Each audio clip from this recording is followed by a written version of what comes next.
Vamos a presentar una nueva unidad temática, o sea, seguimos recorriendo nuestro camino y ahora nos tocó la estación de las teorías económicas. Vamos a tratar de hablar de cómo han buscado explicar el funcionamiento de este sistema, de este orden social, de la economía, ¿no es cierto?, que la base material de este orden social, cómo han tratado de explicar el capitalismo, las distintas teorías económicas. Y como nosotros vimos previamente en la unidad 5, el capitalismo desde sus orígenes hasta hoy, la intención de hacer ese recorrido histórico es no solo a los efectos de entender mejor por qué, bueno, estamos como estamos, en función de una larga trayectoria que fue modificando permanentemente la realidad hasta llegar a nuestros días, sino que también nos interesaba que puedan entender a la teoría económica a partir del momento histórico y el lugar geográfico de donde surgen. Porque las teorías que nosotros vamos a ver, vamos a las principales, ¿no es cierto? Las principales teorías que vamos a ver tratan de explicar la economía de este orden social, en algunos casos explicando, en otras justificando, en otras defendiendo y en otras criticando este orden social que nosotros queremos entender. Pero cuando surgen esas teorías, tienen mucho que ver con ese momento histórico que en parte se refleja en la cabeza de estos pensadores, y también en el lugar geográfico, en las sociedades donde aparece, y fundamentalmente también eh, en qué clase social y vinculado a qué estratos de la sociedad eh, plantean lo que plantean. Son muchísimas las teorías, pero nosotros vamos a resumirlas en las grandes corrientes teóricas que se pueden ubicar dentro de lo que nosotros llamamos la economía convencional, o sea, defendiendo el capitalismo con mejor orden social, o dentro de la economía crítica, básicamente Marx y todas las corrientes de la nueva izquierda, ¿no? Eso es un poco lo que ustedes van a poder ver en la unidad 6, en el programa, donde aparece en tres grandes puntos. El primer punto es qué es lo que dicen las teorías económicas que fueron apareciendo en los países capitalistas centrales, ¿sí? Que no es lo mismo en la realidad en los países periféricos. Entonces, en los países capitalistas centrales vimos en el programa, ¿no es cierto?, ubicamos desde que nace la economía política nace a partir de tratar de interpretar este sistema, cómo funciona la economía capitalista. Por lo tanto, va a nacer en paralelo al surgimiento del capitalismo. Entonces vamos a ver las primeras corrientes que todavía no son globales ni sistemáticas, como el mercantilismo y el oficiócrata, pero que van a dar lugar al nacimiento ya de lo que se llama el nacimiento de la economía política como ciencia con los economistas clásicos. Después vamos a ver cómo, después de un proceso histórico de consolidación del capitalismo, eh, que se da desde mediados del siglo XVIII hasta el siglo XIX, en el siglo XIX se va a consolidar el capitalismo y van a aparecer con mucha claridad las dos grandes clases sociales o grandes actores dentro del sistema económico, que son los trabajadores y los empresarios, y eso va a dar lugar a que, por un lado, surja un pensamiento crítico que se identifica así explícitamente a favor de los trabajadores y cuestionando el orden social como un orden social explotador, y poco tiempo después va a surgir una nueva teoría que va a ser la defensa o la apología del sistema capitalista y se va a oponer obviamente a los planteamientos críticos de Marx.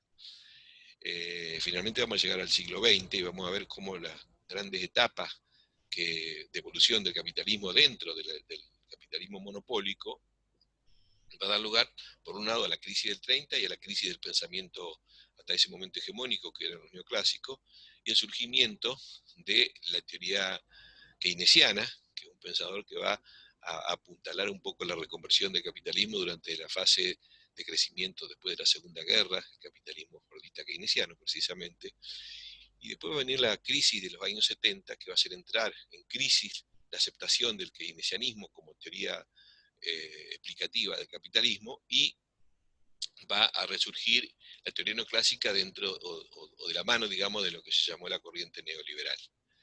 Después vamos a ver en América Latina, o sea, dentro de lo que era periferia del capitalismo, cómo aparecen las teorías económicas que están muy vinculadas también a las teorías de los países centrales, pero tratan de explicar las particularidades de nuestro continente.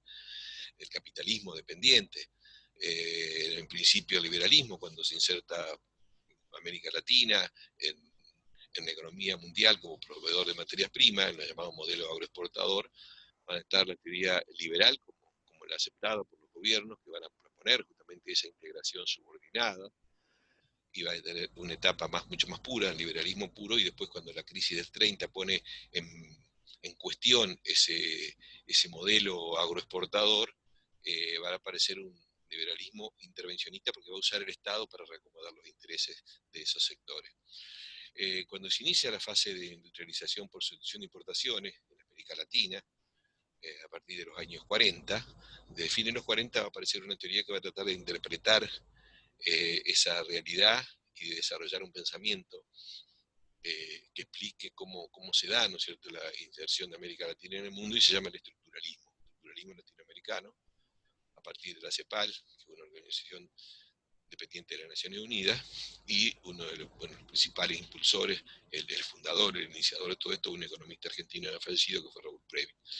Después vamos a ver cómo la realidad latinoamericana no termina de salir de esa situación de atraso en su desarrollo, exclusión, pobreza, marginalidad, a pesar de la industrialización sustitutiva, y en los años 60 va a aparecer una nueva teoría en América Latina que va a plantear que los problemas de América Latina tienen que ver con la dependencia dentro del orden social capitalista mundial. Entonces vamos a ver la teoría de la dependencia. Y cuando entra en crisis el modelo ICI, la industrialización por sustitución de importación en los años 70, vamos a pasar a vivir un periodo, digamos, de grandes retrocesos desde el punto de vista político y económico, con los golpes de Estado masivos, y va a resurgir el neoliberalismo desde la perspectiva digamos, de la dependencia latinoamericana, y un ayornamiento del estructuralismo en una corriente que se llamó el neoestructuralismo en América Latina. Finalmente, teníamos previsto, pero el tiempo no nos va a dar, como para poder incorporar una tercera parte, que es otras miradas de la economía política que incluyen lo que podríamos decir distintas variantes del pensamiento crítico, ¿no es cierto?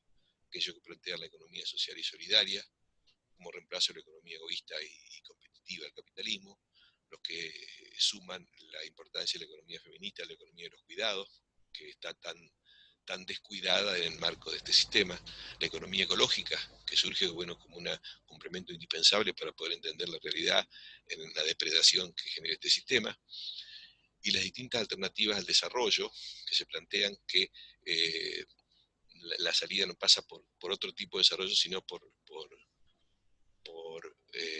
caminos diferentes al desarrollo, lo que es el post-extractivismo, la teoría del decrecimiento que aparece en los países centrales, cuestionando el crecimiento capitalista y la necesidad de poner la actividad económica en función de los recursos y del ambiente que permitan la vida, la economía del buen vivir, que es un planteo que surge a partir de la experiencia de los pueblos originarios, la economía para la transición, convencido de la necesidad de que hay que cambiar esta forma de producir, pero que ese cambio tiene que llevar adelante un proceso de transición en marco de la construcción de nuevos mundos.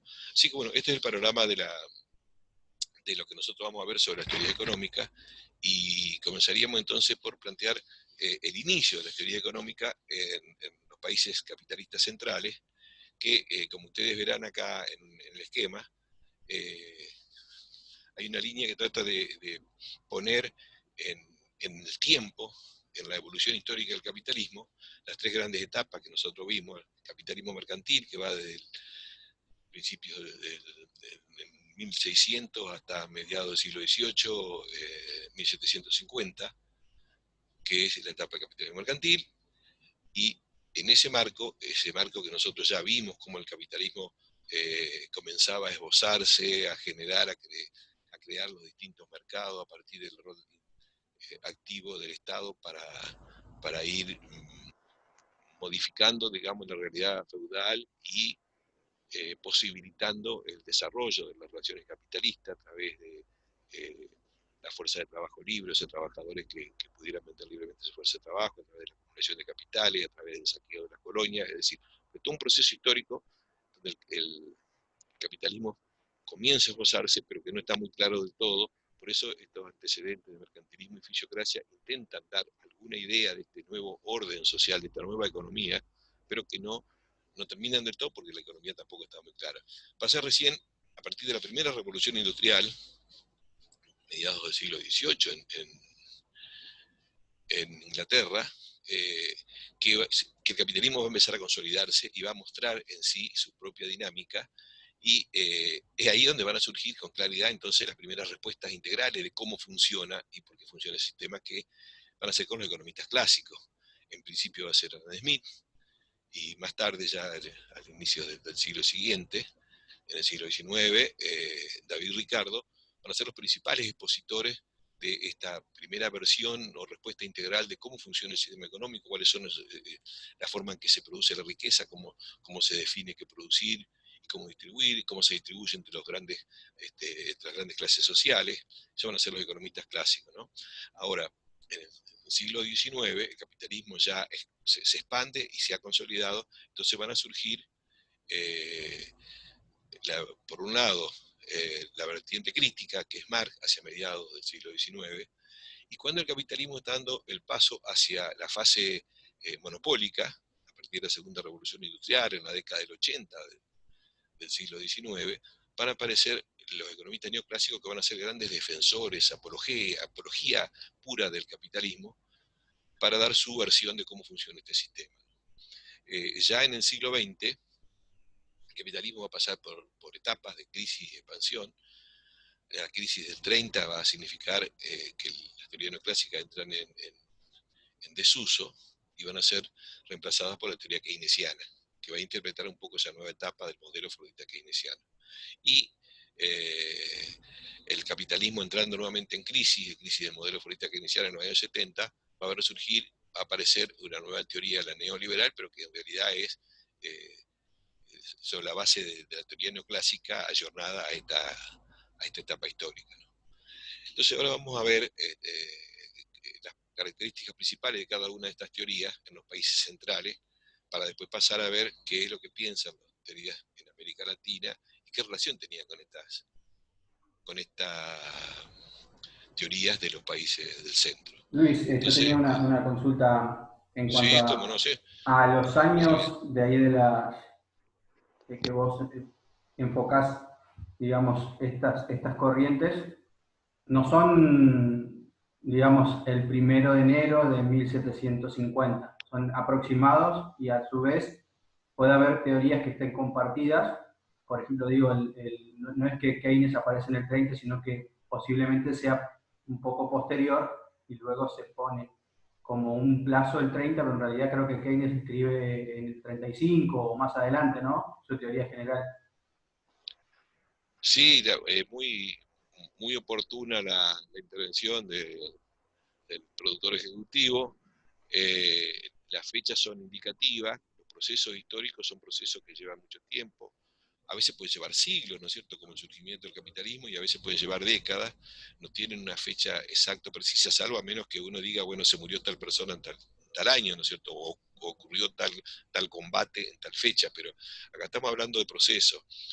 Entonces, cuando decimos el pensamiento mercantilista, el mercantilismo es un conjunto de pensadores que surgen en España, en Portugal, en otros países de Europa, ¿no es cierto?, en Italia, Inglaterra, que tienen que ver con una etapa histórica, es decir, no aparecen justo, sino que van desde mediados del siglo XVI hasta mediados del siglo XVIII, como para que ustedes vean que uno no pone fechas precisas, ¿no es cierto?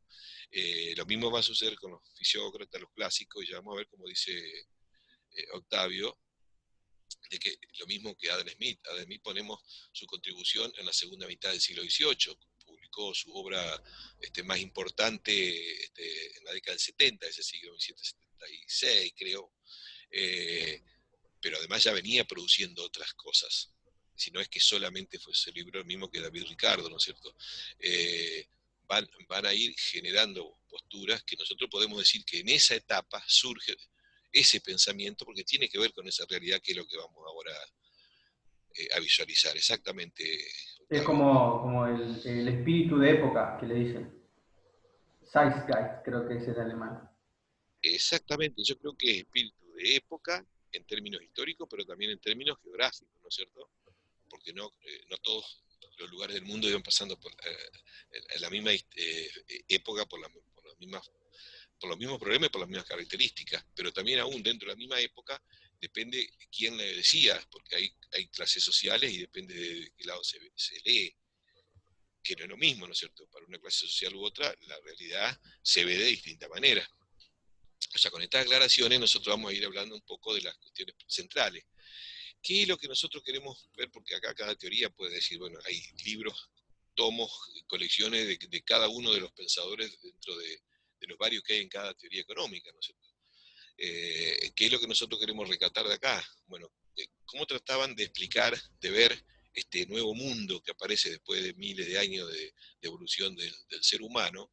Eh, esta nueva forma de organizarse que tiene, que es la economía capitalista, la economía de mercado, ¿cómo le explican en el sentido, bueno, quién define las formas en que se va a resolver qué, cómo y para quién producir, eh, quiénes generan la riqueza, qué actividades son las generadoras de la riqueza que permite el progreso de las naciones, que es lo que trató de estudiar Adam Smith, pero que ya antes venían los mercantilistas y los fisiócratas dando sus propias respuestas, ¿no es cierto? Cómo funciona la generación y la circulación de la riqueza, algo que trataban de explicar los fisiócratas. Y una vez que está muy claramente establecido el capitalismo, van a aparecer un poco las explicaciones de cómo hace para funcionar ese sistema cuando ahora no está el poder del Estado ni la tradición como los ejes centrales para definir qué es lo que hace cada uno. ¿Cómo puede ser que funcione este sistema? Ahora nosotros lo sabemos porque ya conocemos por la realidad, por lo que hemos estudiado, pero en ese momento aparecía como una realidad nueva, como cada cual puede ser lo que quiere, pero esto funciona. Eh, Eso es lo que va a tratar de explicar los economistas clásicos, ¿no es cierto?, con Smith, Seymour, Ricardo y otros más, ¿no? Ahora, ¿qué otra cosa hay? Vamos a ver de las distintas teorías económicas. ¿De dónde surge la riqueza? ¿Cuáles son las actividades que la generan? ¿Quiénes son los actores que la generan? ¿Cómo se distribuyen?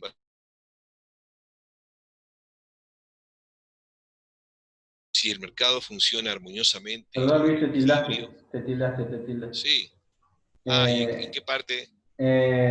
Cuando hablaste de la riqueza, ¿cómo se distribuye la riqueza? Vamos a ver cómo se Ajá, distribuye la riqueza. Hasta ahí claro. te escuchó. Lo que buscamos nosotros es tratar de entender de la teoría económica qué es lo que dicen respecto de cómo se genera y cómo se distribuye la riqueza, y además cómo funciona el sistema de economía capitalista, es decir, cómo hace el mercado para lograr los equilibrios o los desequilibrios, y en ese caso nosotros vamos a ver que hay quienes plantean de que el mercado, la libre fuerza de la oferta y la demanda, el libre juego, si uno lo deja sin molestar, sin interferir, va a garantizar equilibrio.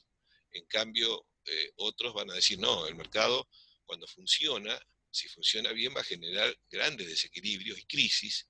Y bueno, de ahí donde vamos a ir mirando las distintas posturas. ¿Qué es lo que genera la riqueza? Lo que se llama la teoría del valor. ¿Qué es lo que da el valor a los bienes? ¿De dónde salen esos bienes y qué es lo que genera el valor? ¿Cómo funciona el mercado y cómo deberían relacionarse los países? Es decir, la teoría del comercio internacional, si debe haber división internacional de trabajo, libre mercado, o si en realidad cada país tiene que buscar su propio progreso y su industrialización. Bueno, esto es lo que vamos a ver en cada una de estas teorías, así rápidamente, vinculándolas al contexto. Vamos a comenzar entonces con los antecedentes de los economistas clásicos, es decir, lo que nosotros llamamos, ustedes por ahí pueden ver, hablar de los precursores de los economistas clásicos, que son el mercantilista y los fisiócratas. ¿Por qué el mercantilismo?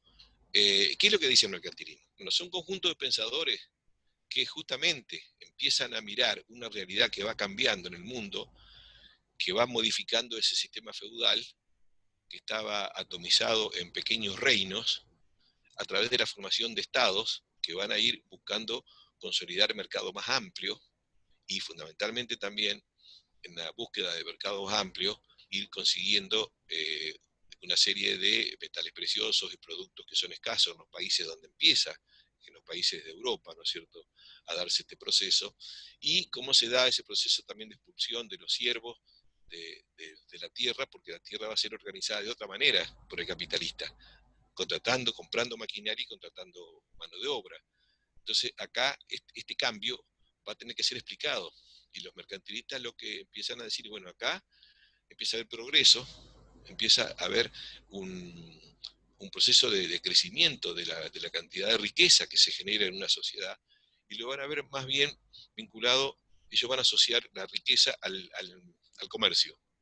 O sea, dado que estamos en una situación donde el capitalismo se expande fundamentalmente a través del comercio, van a tratar de explicar que la riqueza surge del comercio y que aquellos estados que van a ser más prósperos son aquellos que tienen más facilidad para poder exportar más, y con la diferencia entre lo que exportan y lo que compran van a acumular metales preciosos, van a acumular oro y plata, que va a servir de moneda para que esos países puedan enriquecerse y realizar mayor actividad comercial y productiva.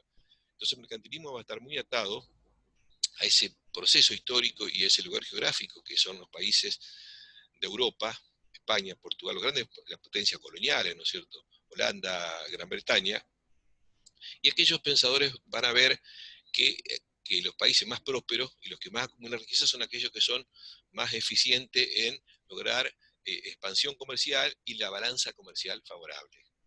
Por lo tanto, si para ellos era importante eso, justifican que haya una activa participación del Estado como potenciando las actividades comerciales, garantizando todo lo que se pueda las exportaciones y reemplazando importaciones por producción local. De manera que la balanza comercial les permite acumular oro y plata, y eso va a dar lugar a dos etapas dentro de lo que se llama el mercantilismo. Lo que algunos llaman el mercantilismo temprano, que era asociar la riqueza a la mera acumulación de metales preciosos, que más asociado tal vez al proceso de colonización de España y Portugal, que era el saqueo de las colonias, y una etapa que está más ligada a lo que se llama el mercantilismo tardío, que es aquella que logra mejorar las condiciones del comercio exterior, pero no solo a través del saqueo y la acumulación mera, sino fundamentalmente produciendo mucho más para exportar y reemplazando las importaciones por producción local.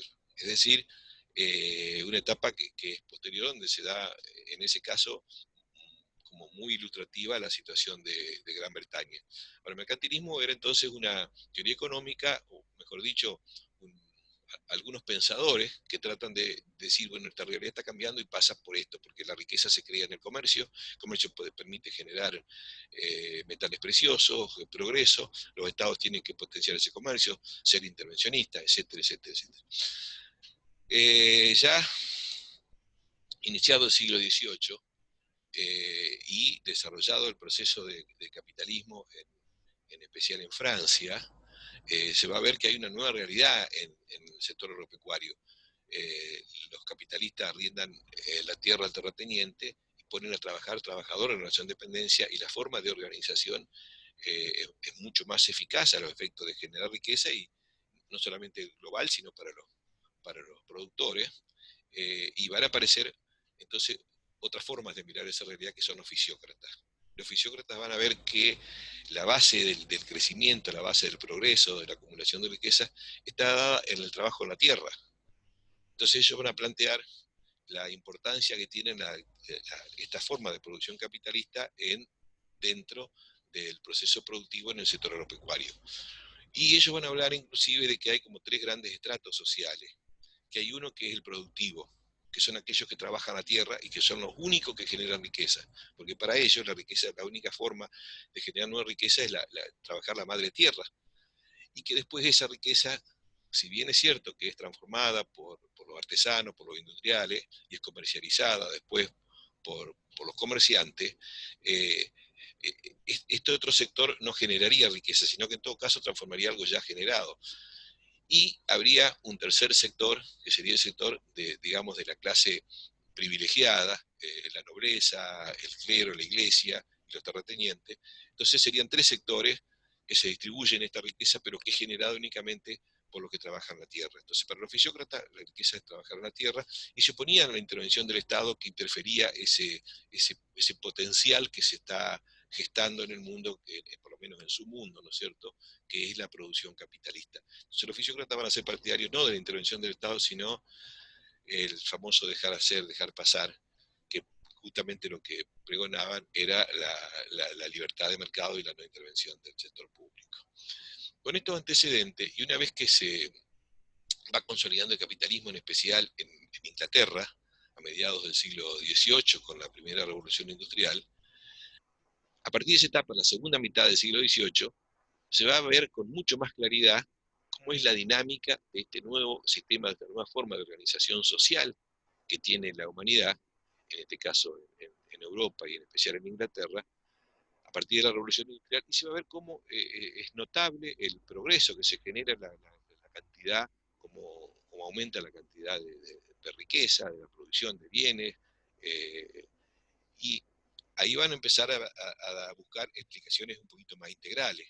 ¿Cómo es posible que cada empresario pueda hacer lo que quiere, puede actuar libremente sin que se lo diga el Estado, ni que el Estado ha delegado, ¿no es cierto?, esa función de decir qué producir y cómo producir en el mercado? ¿Cómo puede ser que eso funcione?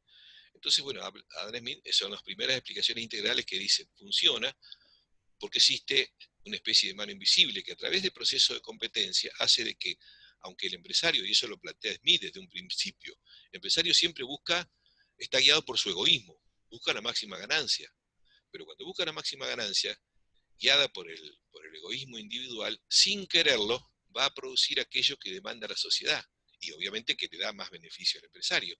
Y al buscar más beneficio para él, está logrando un aporte al desarrollo social. O sea que para Adam Smith, la competencia, la búsqueda de la máxima ganancia, el egoísmo individual del empresario, da como resultado en el libre juego de la fuerza de mercado que todos se benefician y eso logra el progreso. Entonces, así empieza a explicar Adam Smith cómo es posible ese equilibrio, eso que nosotros hoy entendemos que cómo se define qué producir en el capitalismo.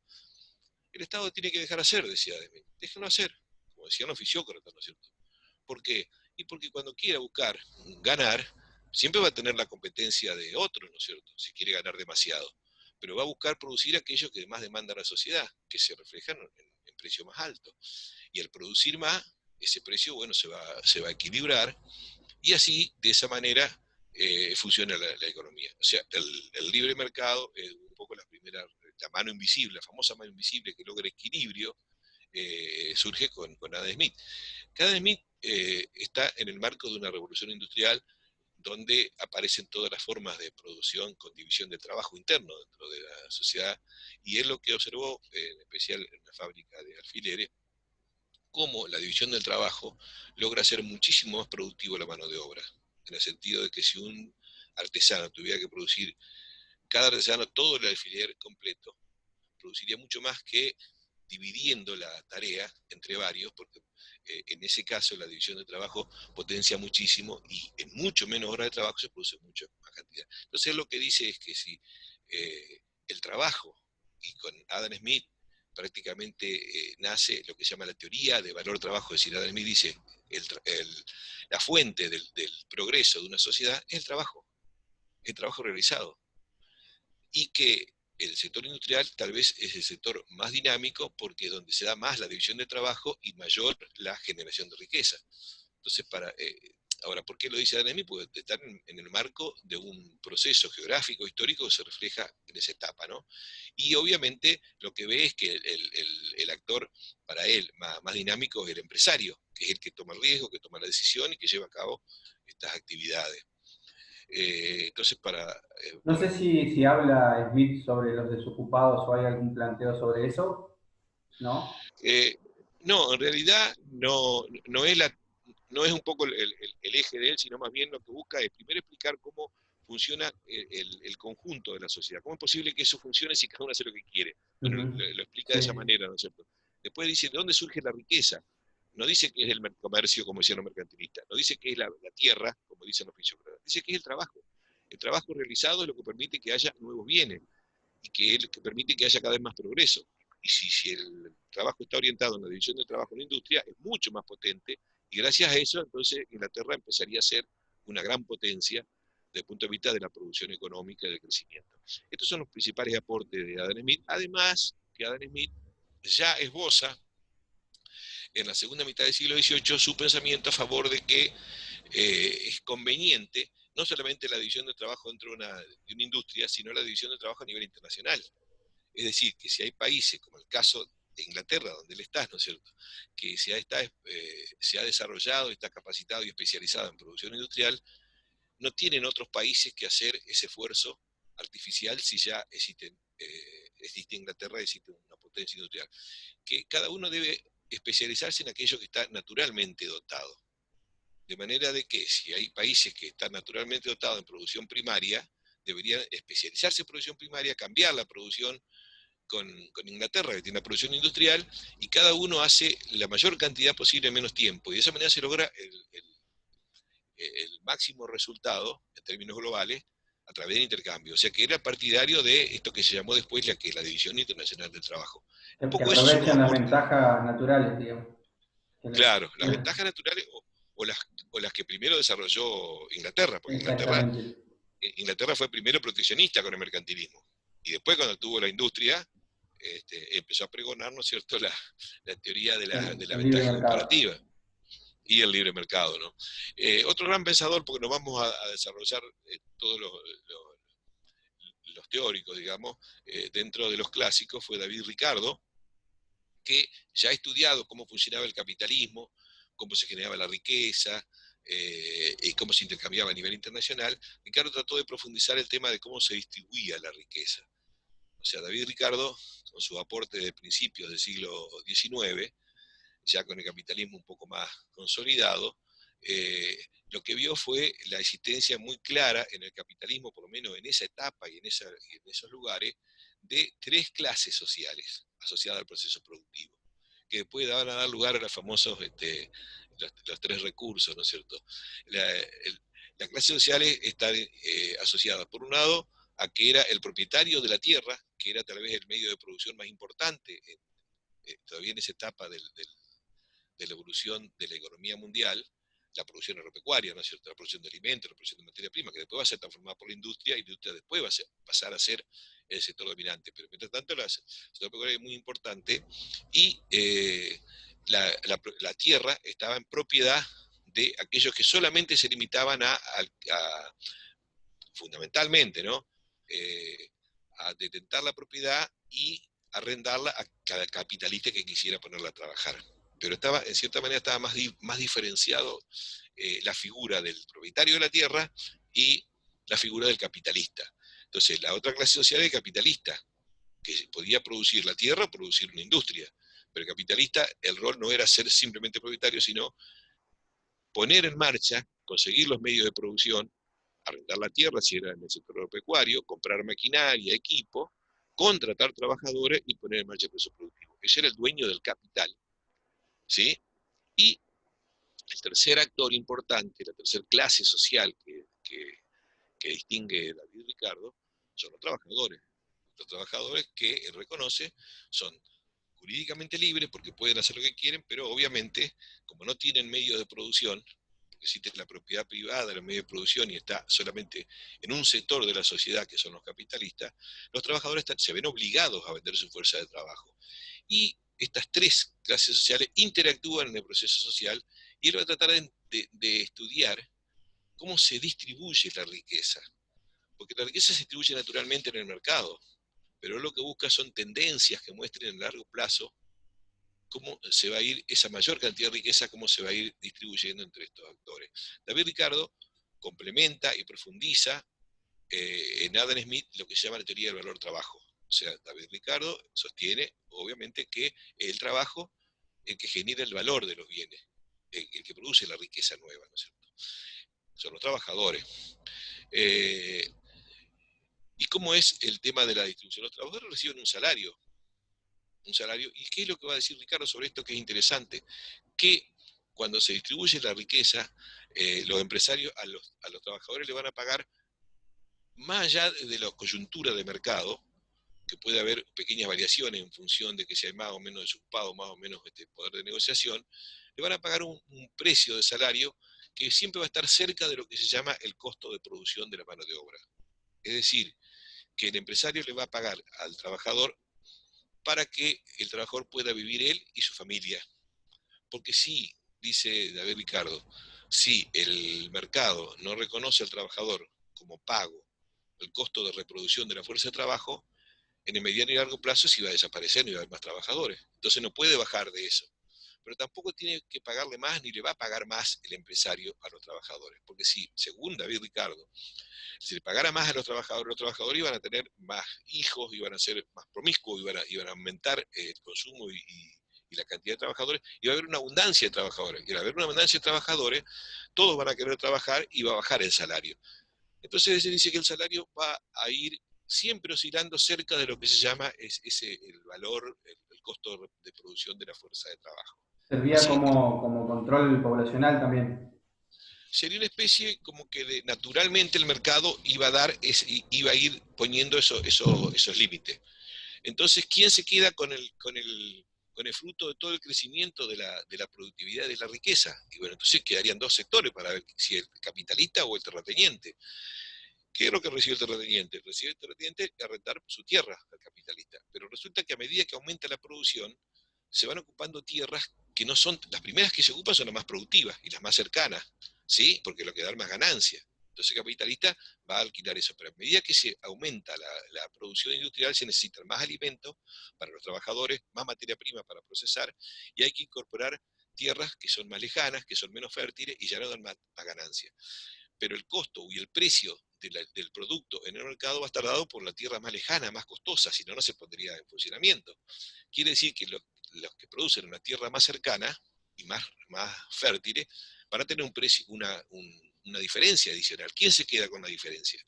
¿El empresario o los terratenientes, los dueños de la tierra? Bueno, David Ricardo va a decir que van a ser los dueños de la tierra.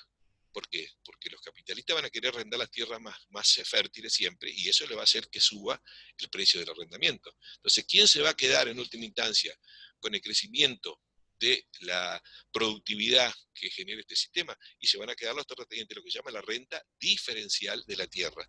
Algo que va a criticar David Ricardo porque se dice que eso no beneficia al proceso capitalista, porque el capitalista se va a ver perjudicado y va a ver caer la tasa de ganancia a medida que sean cada vez más caras la producción en tierras alejadas. Por lo tanto, lo que va a decir David Ricardo es que si hay que cobrar impuestos, el impuesto hay que cobrárselo a la renta diferencial de la tierra, que es la única manera de no afectar el crecimiento capitalista. No sé cómo andamos de tiempo antes de cerrar y pasar a...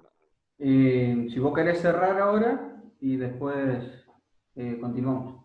Bueno, Tenés tiempo para cerrar. Vos cuando vos tengo quieras. tiempo. Sí, sí, sí. Entonces sí, y lo que digo de David Ricardo es que además de explicar cómo se daba la distribución de la riqueza en las clases sociales, además de decir que la base de la riqueza es el trabajo, la teoría de valor del trabajo, también va a ir mucho más a fondo en el desarrollo de la teoría de la ventaja comparativa.